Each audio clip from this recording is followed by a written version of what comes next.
हमारे साथ जेडीयू के नेता दसई चौधरी जी हैं। क्या हुआ अंदर बैठक में, ये बस बता दीजिए। उसमें विजेंद्र प्रसाद यादव बिहार सरकार में जो वरिष्ठ मंत्री हैं, उन्होंने प्रस्ताव में रखते हुए कहा कि अब नीतीश कुमार जी को अध्यक्ष का पद संभालना चाहिए और यही कार्यकर्ताओं की इच्छा है।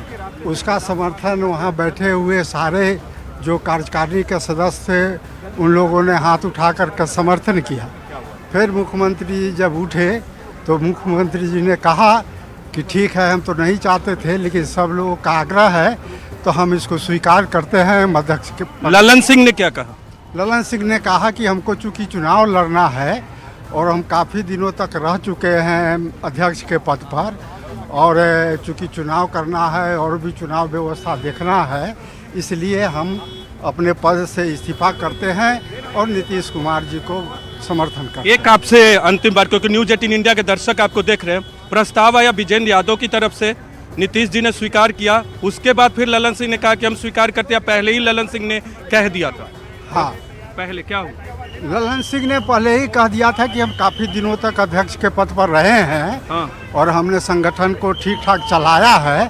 अब प्रस्ताव आया है मुख्यमंत्री जी को अध्यक्ष बनने का, हम उसके समर्थन में हैं। समर्थन तो विजेंद्र यादव ने पहले प्रस्ताव दिया और फिर ललन सिंह ने उसका समर्थन किया। तो देख सकते हैं कितना महत्वपूर्ण बयान दसई चौधरी जेडीयू के नेता, जिन्होंने न्यूज 18 इंडिया पे कंफर्म किया। क्या कुछ हुआ? विजेंद्र यादव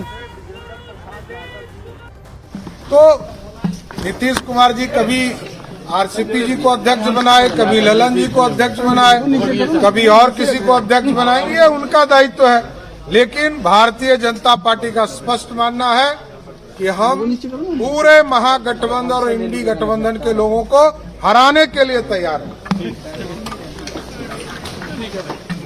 चंद्रमोहन हमारे सहयोगी पटना में मौजूद हैं। चंद्रमोहन, अब ये दरअसल क्या सिर्फ सियासत इतनी ही थी या इसके आगे भी बहुत कुछ दिखाई दे सकता है, खासतौर पर पटना में?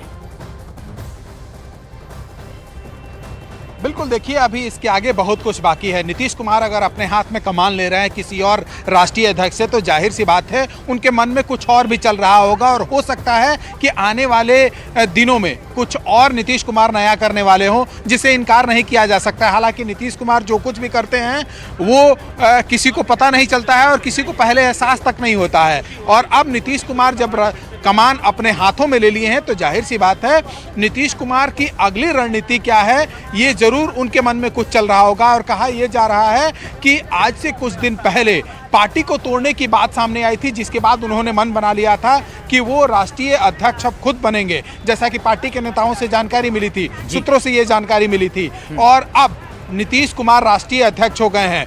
सबसे बड़ी बात यह है कि जब महागठबंधन की बात उठती है, जिसमें नीतीश कुमार को यह कहकर उस महागठबंधन में लाया गया था कि वो प्रधानमंत्री के चेहरा बनाए जा सकते हैं उम्मीदवार के तौर पर, और साथ ही उनको कन्वेनर भी बनाया जा सकता है। लेकिन जब इंडिया गठबंधन की कई बार बैठकें हुई, लेकिन उसमें बातें साफ नहीं हो पाई, और जब अंतिम बैठक दिल्ली में हुई, उस समय ममता बनर्जी ने मल्लिकार्जुन खड़गे का नाम सुझा दिया, जिसके बाद नीतीश कुमार के मन में कहीं ना कहीं नाराजगी भी चल रही थी। साफ तौर पर नीतीश कुमार के बातों को समझा जा सकता है कि अगर वो राष्ट्रीय अध्यक्ष आज के वक्त में बने हैं तो कहीं ना कहीं उनके मन में जरूर कुछ चल रहा होगा, जिसका खुलासा आने वाले दिनों में जरूर होगा।